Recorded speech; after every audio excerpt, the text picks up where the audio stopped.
vídeo de hoje não é sobre futebol, é sobre uma das maiores injustiças que acaba de acontecer. E é algo que é revoltante sobre um incêndio que tirou a vida de 10 garotos do Ninho do Urubu em 2019. Vamos dar uma olhada aqui na notícia antes de a gente falar um pouquinho mais sobre. 20 minutos para as 8, uma decisão do Tribunal de Justiça do Rio de Janeiro absolveu os acusados de envolvimento no incêndio no Ninho do Urubu. Ninho do Urubu é o centro de treinamento do Flamengo. Isso foi em 2009, aliás, em 2019, você deve se lembrar disso. Rodrigo Viga tem informações para a gente no Rio de Janeiro a respeito desse assunto e, infelizmente, ninguém foi punido, é isso, Viga? Bom dia, bem-vindo. Dói até falar Flamengo, né, meu caro Nonato? Bom dia para você, para a Soraya, para o nosso ouvinte espectador internauta da Jovem Pan. Essa decisão da 36ª Vara Criminal aqui do Rio de Janeiro, de absolver todos os réus no processo que ficou conhecido como a tragédia do Ninho do Urubu no ano de 2019. Naquela ocasião, atletas das categorias de base do Flamengo, entre 14 e 16 anos de idade, acabaram sendo vítimas de um incêndio nesse CT, que era formado por blocos, por containers. Houve um incêndio em um aparelho de ar-condicionado que acabou vitimando 10 atletas e deixando outros 3 feridos. Houve investigação aqui da Polícia do Rio de Janeiro, do Ministério Público, e agora o juiz da 36ª Vara Criminal do Rio de Janeiro entendeu que o inquérito, o relatório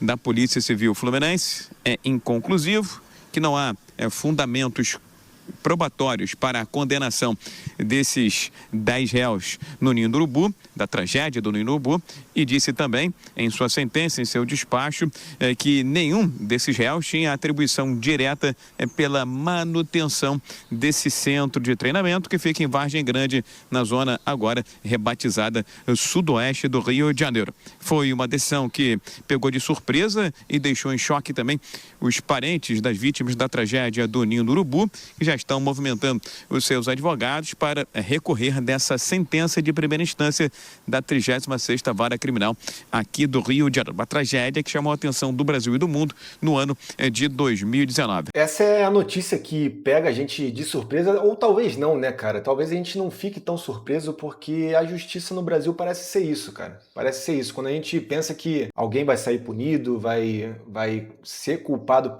pelo que aconteceu, a gente tem uma notícia dessa. E aqui, cara, eu não sou juiz, não tenho as provas nas minhas mãos para falar quem que é culpado ou não. Mas numa tragédia dessa, não ter um único culpado que seja, cara, até dá nem vontade de falar, na moral, não dá nem vontade de falar. E vai ter muita gente que vai culpar Flamengo, vai culpar não sei o quê, cara, mas culpado tem que ser alguém que tá de dentro, quem gere o clube. Não é o clube que faz as coisas sozinho. É o dirigente, presidente, é a diretoria, né? Todos que estão ali gerindo. Alguém tem a culpa nisso. Alguém que mandou instalar os containers, mesmo com vários avisos, né? A gente vê aqui que tiveram vários avisos, né? Tá aqui, ó. Sem alvará de CT, a prefeitura multou o Flamengo 30 vezes e ordenou interdição.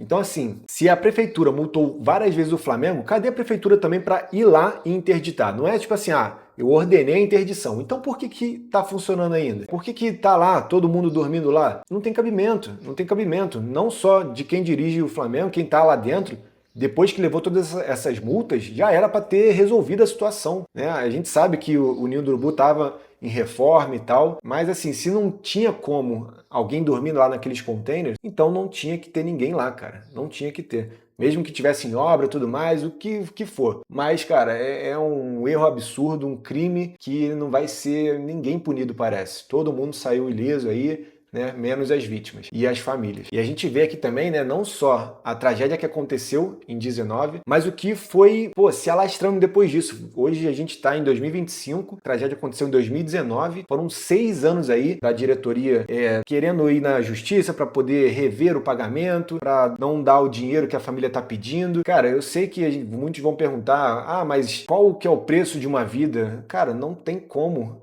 a gente pensar no preço de uma vida, porque não tem. Famílias vão estar lá ainda, sem os seus filhos, né? São garotos de 15, 16, 14, 17 anos que estavam lá, perderam suas vidas, perderam os sonhos das famílias. Muitos dali tinham o sustento que viam do filho, né? Alguns não ganhavam muito ainda, mas poderiam vir a ganhar e tinham esse sustento. E o Flamengo, né? A diretoria direto ia lá, a justiça colocava uma coisa, entrava com recurso, conseguia diminuir o valor. Mas é aquilo, cara, um clube que tem tanto dinheiro, não pagar aquilo que já era definido, acho que não cabia recurso, cara, não cabia recurso. Qualquer valor que pedisse tinha que ter pago de cara.